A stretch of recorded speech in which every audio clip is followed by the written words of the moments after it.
Coucou mes phénix, du coup je vais vous présenter les meilleurs livres que j'ai en ma possession des auteurs français et autrices françaises. Évidemment, ce ne sont que mon avis. Il y a beaucoup d'autres auteurs et autrices françaises qui sont vraiment très bien. Juste, je ne les ai pas en ma possession, du coup, je ne vais pas en parler. Le premier tome dont on va parler, c'est Elvira, Keva des clans unifiés de Chips. L'édition, c'est Plume Blanche.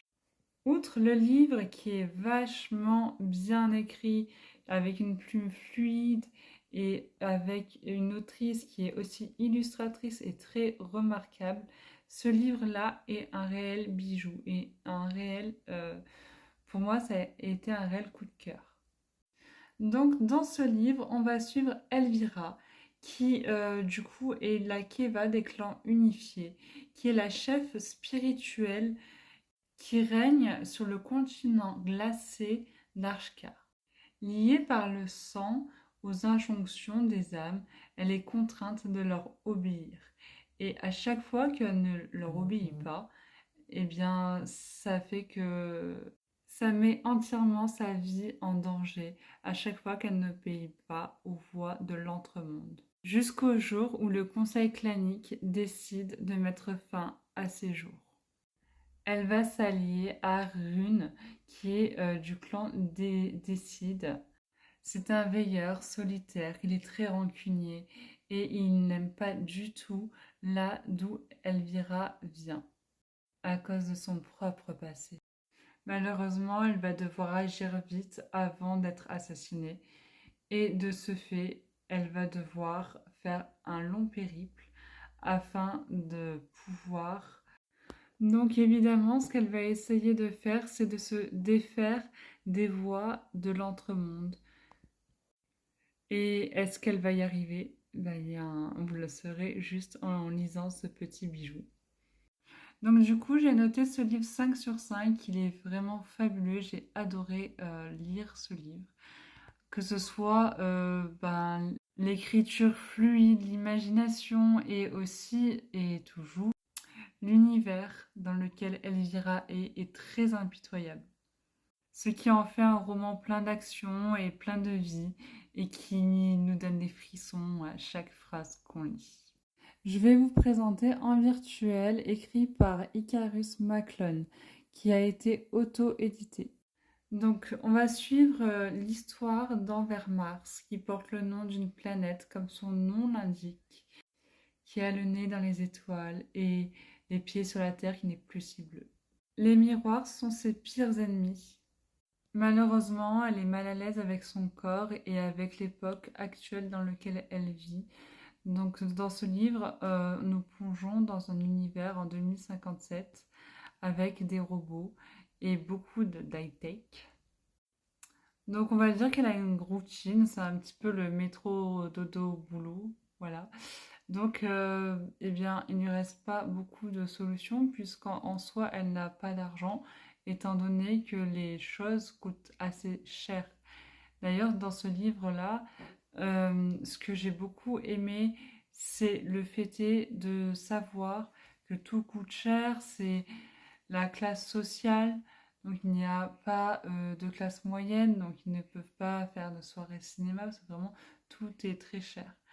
Alors, pour éviter cet ennui qui est vraiment nauséabonde, elle va du coup se créer un avatar dans Inger. Voilà. Et elle va rencontrer du coup, on va dire, son copain, voilà, de jeu, qui n'est d'autre que Zodiac.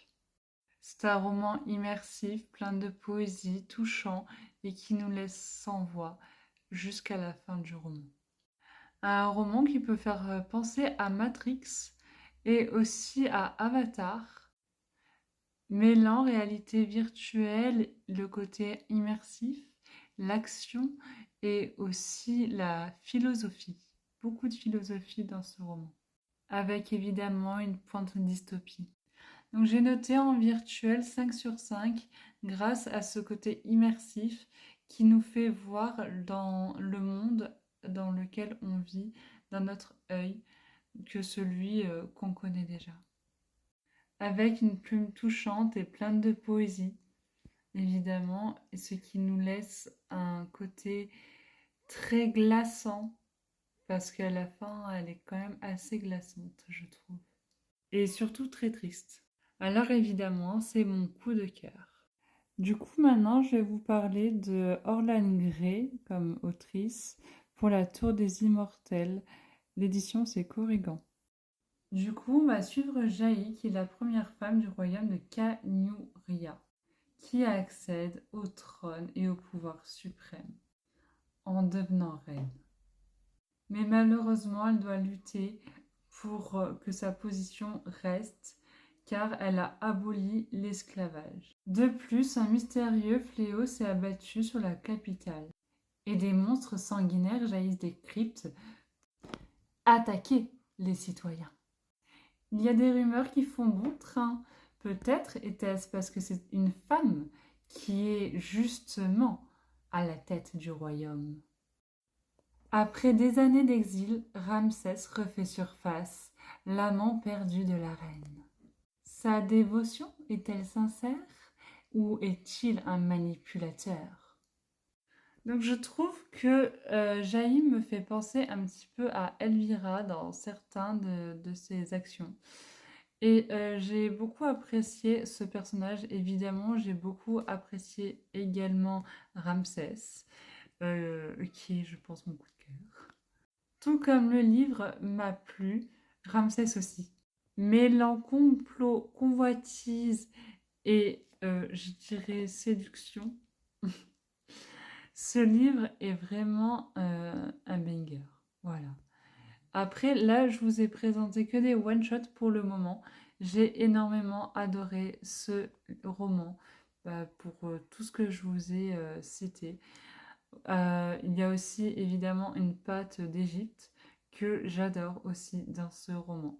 Donc ma note est de 5 sur 5. Évidemment, vous pouvez retrouver toutes mes notes sur TikTok et sur Instagram, où j'ai fait des diaporamas sur ces livres-là. Donc je vais vous présenter Peau d'âme, le livre 1, Les Lilas du Roi, d'Odsei-Meyer, et édition Gulf Stream Editor. Donc là, c'est une duologie, il me semble qu'il n'y aura pas de troisième livre, et le 2 est déjà en vente, ou en précommande plutôt. Bon, du coup, j'ai pas pu le noter parce que je ne l'ai pas encore lu en entier. J'ai commencé, mais je ne l'ai pas lu en entier.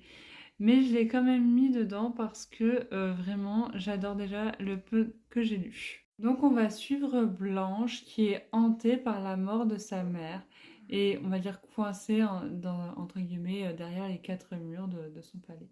Donc du coup, son père, il va lui annoncer, comme ça, de but en blanc, le jour de son propre anniversaire à Blanche, qu'il veut la marier et que lui-même aussi veut se marier. Voilà, pour éviter qu'il y ait la guerre entre deux royaumes, tout simplement. Mais il s'en fout totalement de ce que veut sa fille. Donc petit à petit, évidemment, elle va enfin découvrir ce que son père a dans sa petite tête. Du coup, elle va tout sacrifier pour éviter que le piège se referme sur elle jusqu'à carrément faire un pacte. Donc, vous l'aurez compris, ça reste un beau roman et pas que. Il me semble qu'elle a aussi fait des illustrations elle-même. Je vous en dirai plus sur les diaporamas que je ferai sur ce livre. En attendant, donc je vous parlerai aussi des contes de Laura, de Luna Arnold, de l'édition Nessian, pour une prochaine vidéo. Pour le moment, je n'ai pas fini non plus. En attendant, je vous souhaite une bonne journée et je vous fais de gros bisous et de gros cœurs à vous. Évidemment, n'hésitez pas à partager, liker, commenter, ça fait toujours plaisir.